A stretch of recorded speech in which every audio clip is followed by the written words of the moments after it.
سلام، مرحبا بكم في قناة يونس. جيتكم بهم وصفة خفيفة تالي ساندويتش، يجيو بزاف خفاف وفارغين من داخل. نطبعوهم نطيبوهم طبعا في الكوشة، يعني وصفة سهلة رابيد نكملوها، متحكمش بزاف الوقت. الحشو تاني سهل وسريع. تبعوا الوصفة من الأول للآخر، يعني قلت لكم لي ساندويتش بزاف بنان. ديروا لي جيم للفيديو ونبداو المقادير مع بعضنا. عندي لهنا كاس بين الماء والحليب يكونوا دافيين، ملعقة كبيرة سكر، ملعقة كبيرة خميرة، ونخليهم شوية يتفاعلوا حوالي 10 دقائق ونرجعوا لهم. عامله هنا بعد ما تفاعلوا شوية نحركوهم ونكملوا المكونات الأخرى. عندي لهنا 2 ملاعق زيت، وعندي الملح حسب الرغبة تاعكم. أنا درت ملعقة صغيرة، تجي الملوحه تاعها سوا سوا. نخلطوا مليح المكونات ونديروا الفرينه، نلموها حتى نتحصل على عجينه طريه. ما نكتروش الزيت، نديروا غير 2 ملاعق برك باش يتنفخ لنا ويجينا خفيف من داخل. هذا كاس حليب يمد لنا كميه كبيره، قلنا نديروا كاس بين الماء والحليب، يعني نص كاس ماء ونص كاس حليب. قلت لكم هذه الكاس برك يمد لكم كميه الله يبارك كبيره. نقعدوا نزيدوا في الفرينه حتى نتحصل على عجينه طريه تكون تتلاصق. نغطيها ونخليها ترتاح. هاي العجينه تاعي بعد ما ارتاحت وتضاعف حجمها، شوفوا الله يبارك قد ما ولات. نخليوها قلنا ترتاح حسب درجه حراره المطبخ، 20 دقيقه، نص ساعه، ساعه غير ربع، صاديبو على الجو، على حراره المطبخ. كي تشوفوها تضاعف الحجم تاعها برك نحبسوا لها تخمار. شوفوا العجينه راهي طريه بزاف وتتلاصق في اليدين. ندلكوها غير شويه، ما نعجنوها ما والو. كل ما تجي العجينه طريه كل ما يجيو لي ساندويتش تاعنا خفاف وفارغين من داخل. نقسموا العجينه على 8 قطع، انا قسمتها على 2، هذه على 4 والاخرى على 4، باش نتحصلوا على 8 خبيزات. والخبزه الله يبارك كبيره. اذا حبيتوها مثلا صغيره نقصوا، مثلا نديروا 10 ولا 12 خبزه. انا نحبها سما الحبه كبيره خير، باش كل واحد يدي حبته. طبعا كيعودوا ضياف ولا نقسموهم على تاع صغيرين، ولا نقسموهم على انصاف كما اللي درت لكم لي فيديو اللي قبل هذا. هاي العجينه تاعنا خفيفه، لازم نرشوا الفرينه باش ما تلصقناش. نرشوا شويه الفرينه ونديروها رقيقه. دوك بعد ما نطرحها نعت لكم الحجم تاعها. هاي طرحت الاولى، نطرحوهم طبعا في 8. انا البلاطو تاعي حطيت 4 بك، وبلاطو اخر حطيت 4 باش كي يتنفخوا ما يتلاصقوليش. نحاولوا نطرحوها غير بشويه برك. ها شوفوا كيفاه، والحجم تاعها ما هو خشين ما هو رقيق. راني حطيت في البلاطو الاول 4. شوفوا الحجم تاعها زي ما درك. نخليوها حوالي 10 دقائق برك، حتى لربع ساعه، ما خليوهاش بزاف. قلت لكم واحد 10 دقائق برك، خاصه اذا المطبخ تاعكم ما سخون، ما نخليوهاش بزاف حتى تتنفخ. هاي بعد ما فاتوا 10 دقائق شوفوا كيف تنفخت غير شويه برك. طبعا نحطوا الفور تاعنا يسخن مليح، درجه 105 180 حتى ل 200. كل واحد تعرف الفور تاعها كيف طيب الخبز. طبعا كاين اللي قوي كاين اللي خفيف. نحطوهم يطيبوا ونرجع نكمل لكم الفيديو. ها هو الخبز تاعنا بعد ما طاب وتنفخ نخليوه يحمر مليح. طبعا نطيبوه من تحت كي نشوفوها حمار نزيدو نطيبوه من فوق. شوفوا كيفاش تنفخ ويجي لداخل فارغ، يجي روعه روعه.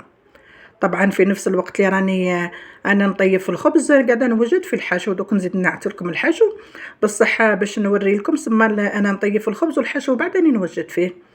شوفوا الخبز تاعنا قلت لكم يجي روعه وخفيف من داخل وفارغ. نخدموا الحشو مع بعضنا. عندنا حبه بصله متوسطه وزوج قطع صدر تاع الدجاج. انا نحب الدجاج نحشيه مليح الساندويتشات تاعي نقصوهم.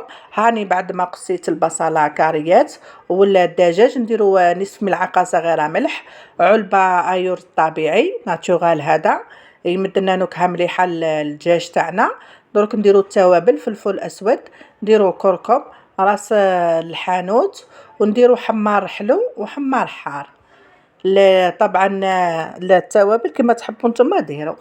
نخلطوا مليح المكونات، خلطوهم حتى يتجانسوا مليح. الدجاج نديروه قطع شوي كبيره باش من بعد كي تحطوه في لي ساندويتش يبانوا. نديروا 2 فصوص توم نرحيوهم نرابيوهم ونحطوهم مع الدجاج تاعنا. وعندي تانية صلصة الصويا طبعا اختياري اللي يحب يزيدها. تمدنا تانية لون مليح للدجاج تاعنا يجينا احمر. ديروا غير شويه برك، طبعا اللي عندها في المنزل ديرها، اللي ما عندهاش قلنا اختياري. نخلطوا مليح المكونات ونخليوهم ساعه ساعتين يوم كامل كما تحبوا. ها من بعد ما خليناهم قعدوا سوايع درك نحطوهم يتقلاو. انا نقليهم ونقلي البطاطا باش نطولش عليكم الفيديو. ها المقادير تاع الحشو. طبعا قلنا الحشو اختياري، كل واحد ومقدوره واش كاين في المنزل. لهنا هذا الدجاج اللي قليناه مع بعضنا، قلنا نخليوه يرتاح شويه باش نقليوه. قلينا الفريت، خدمت المايونيز، حبه بصله صغيره اختياري، طماطم والسلطه نديروها قطع صغيره. المايونيز خدمته في المنزل يعني ما فنديره لكم في لي فيديو، سبورصا ما حبيتش نديرو دركا. نديرو بيضه، ملعقه خل، ملعقه موطارد، حوالي كاس زيت، ملح، فلفل اسود. نديرو تاني تحبوا عصره قارص باش يدينا اللون هذا الابيض، هو والخل الابيض هو اللي يخلينا المايونيز تاعنا ابيض. وفي الاخر زدت زوج قطع فرماج، تاني فرماج اختياري باش يجيكم المايونيز تاعكم بنين.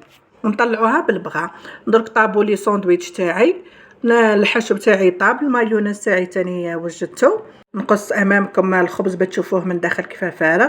شوفوا قلت لكم الله يبارك يجي روعه، يجي من فوق ومن داخل فارغ. نزيد نقص حبيبه امامكم اخرى، شوفوا كيفاش فارغ يجي روعه وطري بزاف بزاف. درك نحشيوهم.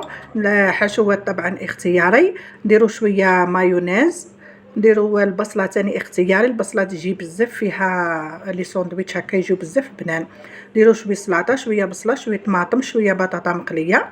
والدجاج، الدجاج انا درت زوج دوره باسكو نحب نكثر الدجاج في لي ساندويتش، باسكو كون ديروا مثلا زدر واحد برك يجيكم الخبز تاعكم ماشي محشي بزاف، على هذيك من الاحسن ديروا زوج باسكو من 8 خبزات كامله، والخبزه شوفوا الله يبارك كبيره بزاف. انا نحشي وحده ولا زوج برك باش ما يطولش عليكم الفيديو، على خاطر نفس الطريقه نفس الحشو طبعا. ها هو بعد ما كملت الحشوات تاعهم شوفوا الله يبارك، قلت لكم يجي روعه والخبز بزاف طري.